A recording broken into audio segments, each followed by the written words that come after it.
ఒక secret military ride, దాన్ని follow అవుతూ ఒక కఠినమైన దిగ్బంధనం. మరి దాని ఫలితమో ఒక దేశం మొత్తం చీకట్లోకి వెళ్ళిపోయింది. అసలీ మూడింటికి సంబంధమేంటి? ఈ విశ్లేషణలో తెలుసుకుందాం. ప్రశ్న సింపుల్గానే అనిపిస్తోంది కదా, కాని అసలు కథ చాలా కాంప్లెక్స్.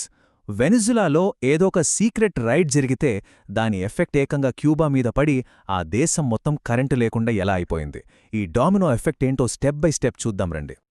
సరే, ఇక కథలోకి వచ్చేద్దాం. ఈ మొత్తం గొలుసుకట్టులో మొదటి లింక్ ఏంటంటే, జనవరి 3, 2026న కారకాస్లో జరిగిన ఒక అమెరికన్ మిలిటరీ ఆపరేషన్. అక్కడే అంతా మొదలైంది. ఆ ఆపరేషన్ పేరే ఆపరేషన్ అబ్సల్యూట్ రిజాల్వ్. టార్గెట్ చాలా క్లియర్.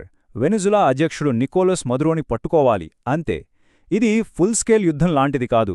ఒకే ఒక్క లక్ష్యం కోసం చాలా పక్కాగా ప్లాన్ చేసిన ఒక సర్జికల్ స్ట్రైక్. అయితే ఇది ఎంత పెద్ద ఆపరేషనో చూడండి. దాదాపు 150 విమానాలు వాడారు. ఇవేమీ మామూలు ఫైటర్ జెట్స్ కాదు. కొన్ని అసలు రాడార్లకే దొరకని స్టెల్త్ విమానాలు. ఇంకొన్నైతే వాళ్ల కమ్యూనికేషన్ సిస్టమ్స్ని, డిఫెన్స్ని మొత్తం జామ్ చేసే ఎలక్ట్రానిక్ వార్ఫేర్ విమానాలు. అంటే వాళ్ల రక్షణ వ్యవస్థను పూర్తిగా గుడ్డిదిగా, చెవిటిదిగా చేయడానికే ఈ ప్లాన్. సరే, వాళ్లనుకున్నది జరిగింది. మదురో దొరికేశాడు. Mission success. కానీ ఈ సక్సెస్ వెనకే ఒక పెద్ద ట్విస్ట్ ఉంది.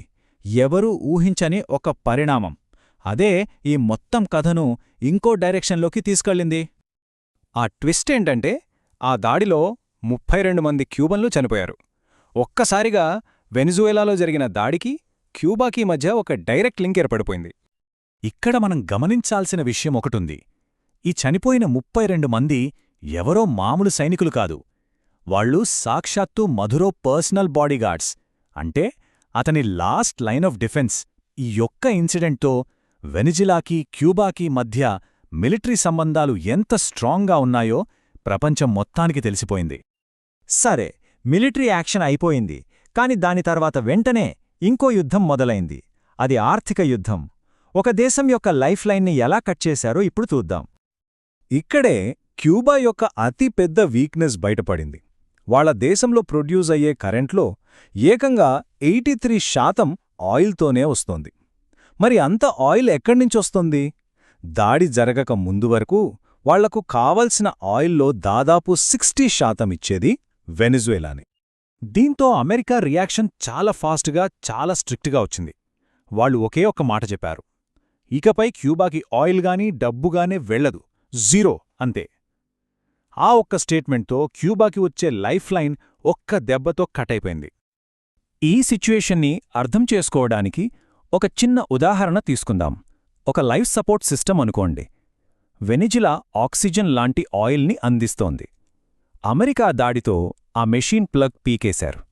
ఇక మెక్సికో లాంటి వేరే దేశాలు వచ్చి హెల్ప్ చేద్దామనుకుంటే అమెరికా వాళ్ల మీద టారిఫ్లు వేసి వాళ్లను కూడా అడ్డుకుంది. ఫైనల్గా ఏమైంది?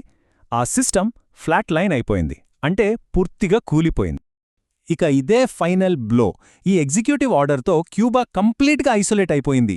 ఏ దేశం నుంచి ఆయిల్ కొనుక్కునే దారి లేకుండా పోయింది. ఇది ఒక టోటల్ ఎనర్జీ బ్లాకేడ్. అసలు ఇదంతా జరుగుతున్నప్పుడు క్యూబా లోపల ఏం జరిగింది? ఆ లైట్లన్నీ ఎలా ఆగిపోయాయి? ఆ పతనం వెనకున్న టెక్నికల్ రీజన్స్ ఏంటో ఇప్పుడు చూద్దాం. పరిస్థితి చాలా త్వరగా చేజారిపోయింది. దాడి జరిగిన కొన్ని వారాల్లోనే క్యూబా దగ్గరున్న ఆయిల్ రిజర్వ్స్ డేంజర్ లెవెల్స్కి పడిపోయాయి. ఒకప్పుడు 45 రోజులకు సరిపడ ఆయిల్ ఉంటే ఇప్పుడు 20 రోజుల కంటే తక్కువకొచ్చేసింది. ఇక పవర్ గ్రిడ్ కొలాప్స్ అవ్వడంలో ఇదే టర్నింగ్ పాయింట్. సరిపడా ఆయిల్ లేకపోవడంతో దేశంలోనే అతిపెద్ద పవర్ ప్లాంట్ ఆంటోనియో గ్యూటెరాస్ ప్లాంట్ పనిచేయడం ఆపేసింది. దానికి విపత్కరమైన ఫెయిల్యూర్ వచ్చింది. ఈ నంబర్స్ చూస్తే పరిస్థితి ఎంత దారుణంగా ఉందో అర్థమవుతోంది. మామూలుగా 4 నుంచి 6 గంటలుండే పవర్ కట్స్ ఇప్పుడు ఏకంగా 15 నుంచి 18 గంటలకు పెరిగాయి. అంటే దాదాపు రోజంతా కరెంట్లేనటే. ఇది నిజంగా షాకింగ్ ఫ్యాక్ట్. జనవరి చివరికొచ్చేసరికి దేశానికి కావలసిన మొత్తం కరెంట్లో దాదాపు 60% ప్రొడ్యూస్ చేయలేని పరిస్థితి. అంటే డిమాండ్లో 10 కంటే ఎక్కువ గ్యాప్ వచ్చేసింది. సరే, మరి ఇలాంటి పరిస్థితుల్లో క్యూబా ప్రజలు ఎలా స్పందించారు? వాళ్ళ నిరసనల్లో ఒక క్లియర్ డివైడ్ కనిపిస్తుంది. దాని గురించి ఇప్పుడు చూద్దాం. ఇక్కడ 2 రకాల నిరసనలు జరిగాయి. ఒకవైపు ప్రభుత్వం అధికారికంగా ర్యాలీలు చేసింది. పగటిపూట యాంటీ ఇంపీరియలిస్ట్ ప్లాజాలో యాంకీస్ వద్దు అంటూ నినాదాలు. ఇదంతా ఒక బలాన్ని ప్రదర్శించడం. కాని ఇంకోవైపు చీకటి పడ్డాక ప్రజల ఇళ్లల్లోంచి వచ్చిన శబ్దం వేరు.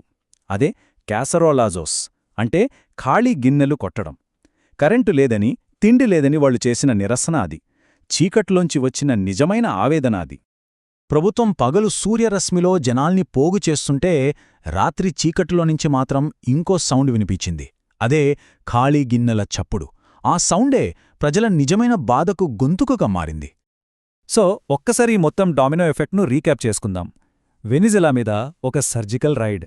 ఆ రైడ్లో క్యూబన్ సెక్యూరిటీ టీం చనిపోవటం. దాని రియాక్షన్గా కంప్లీట్ ఆయిల్ బ్లాకేడ్. దాంతో పవర్ గ్రిడ్ ఫెయిల్యూర్. చివరికి దేశమొత్తం చీకట్లోకి, నిరసనల్లోకి వెళ్ళిపోయింది. చూశారు కదా ఒకదానికొకటి ఎలా లింక్ అయి ఉన్నాయో. అంటే చివరికి వచ్చేసరికి ఈ గొడవ దేశాల మధ్య రాజకీయ చదరంగంలా కాకుండా ఒక సాధారణ క్యూబన్ పౌరుడి రోజువారీ బతుకు పోరాటంగా మారిపోయింది. ఇక్కడ వాళ్లు వాడిన ఆయుధం బాంబులు, తుపాకులు కాదు, జస్ట్ వెలుగులేకపోవటం. చీకటే ఒక ఆయుధంగా మారింది. చివరగా ఈ ఒక్క మాటతో ముగిద్దాం. ఇది మనల్ని ఆలోచింపజేస్తోంది. 1962లో ప్రపంచం అణుబాంబుల మంటలకు భయపడింది. కాని 2026లో ప్రమాదం మంటలు కాదు, చీకటి. బహుశా ఇదే భవిష్యత్తు యుద్ధాల కొత్త ముఖచిత్రమేమో.